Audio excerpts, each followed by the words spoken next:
vì sẽ tờ 20 tiết bay bỏ dưỡng làm việc thay viên nơi chỉ bay từ đài thì ọt cả tu ọt ấy ចាសួស្តីបងប្អូនទាំងអស់គ្នាអ្នកដែលអង្គុយជាប់ខ្ញុំនេះគឺជាទេពអប្សរ Chisky ដែលបងប្អូនទាំងអស់គ្នាកន្លងមកបានឃើញ idol ពិតជាប្រកែកខ្លាំងមែនតើហើយខ្ញុំមិននឹកស្មានទេថាគាត់ទាំងស្អាតទាំងឆ្លាតហើយទាំងប្រកែក Chisky ទៀតហើយឥឡូវនេះយើងមកជួបជាមួយនឹងចំណាប់អារម្មណ៍របស់ idol យើងទាំងអស់គ្នាថាមករយៈកន្លងមកនេះគឺមិនត្រឹមតែខ្ញុំទេគឺ fan ជាច្រើនហ្មងដែលបានឃើញគាត់ Chisky ណាហើយចេះបានល្អខ្លាំងមែនតើអញ្ចឹងសូមជួបបន្តិចថាអូន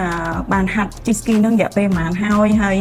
កម្លាំងចិត្តអីដែលរុញឲ្យអូន Chisky បានល្អមែនទេ Chisky ហ្នឹងគឺខ្ញុំជិះតាំងពីនៅក្មេងមកអ្នកគ្រូចាហើយមួយទៀត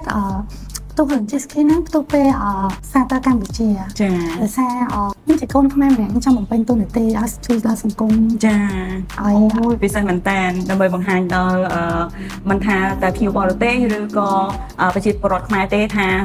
ស្រុកខ្មែរយើងប្រទេសខ្មែរយើងគឺអាចធ្វើបានហើយមិនតែប៉ុណ្ណោះគឺ Chisky ដោយការស្លៀកសម្លៀកបំពាក់នៅប្រពៃណីខ្មែរទៀតផងចាអញ្ចឹងខ្ញុំសូមហៅថាទេពអប្សរ Chisky ចាហើយមករយៈពេលនេះមានភ្ញៀវអតិថិជនដែលគាត់អញ្ជើញមកណាខ្ញុំសួរថាមិនបានគាត់ចាប់អារម្មណ៍មួយដុកទ័រប៊ូហើយចង់មកលុបសាក់គាត់ថាគាត់មកតាមរយៈទេពអប្សរ Chisky ព្រោះដោយសារថាការសម្រេចចិត្តរបស់ទេពអប្សរ Chisky គឺជារឿងមួយដែល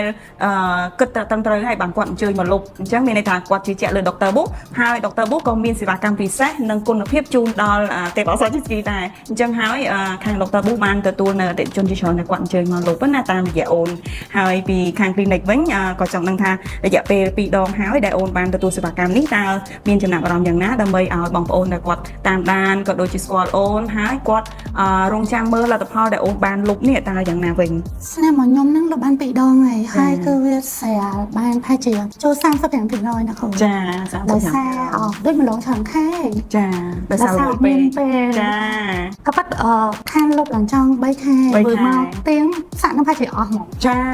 ប៉ុន្តែដោយសារយើងរវល់ប៉ុន្តែមិនថ្មីទេឲ្យតែមានពេលឆ្លៀតអញ្ជើញមកតែក្នុងស្ថានភាពឥឡូវនេះអូនមើលឃើញថាស្បែករបស់អូនមានប្រែប្រួលមិនដែរអត់ទេវាស្រាទៅហើយមួយទៀតស្បែករបស់យើងរបៀបថាវានៅជាស្បែកតែវាអត់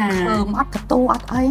ចាចំណុចកន្លែងហ្នឹងគឺពិសេសមែនតើបងប្អូនទាំងអស់គ្នាហេតុផលដែលទេពអប្សរ Chisky អូនបានសម្រេចចិត្តជ្រើសរើសយក clinic Dr. Boo ហើយម៉ាស៊ីននៅ Dr. Boo គឺទំនើប original មកពីសហរដ្ឋអាមេរិកដែលអាចជួយឲ្យការលុបសាក់ហ្នឹងបានល្អហើយមិនមានសល់ស្នាមផ្លែ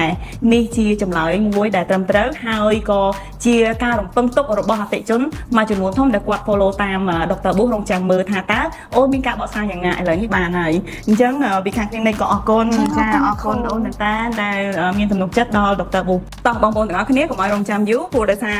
ការបិទថ្នាំស្ពឹកនេះក៏ដល់ម៉ោងហើយដែរអញ្ចឹងអញ្ជើញទៅមើលសកម្មភាពនៃការបាញ់ laser ទាំងអស់គ្នាចា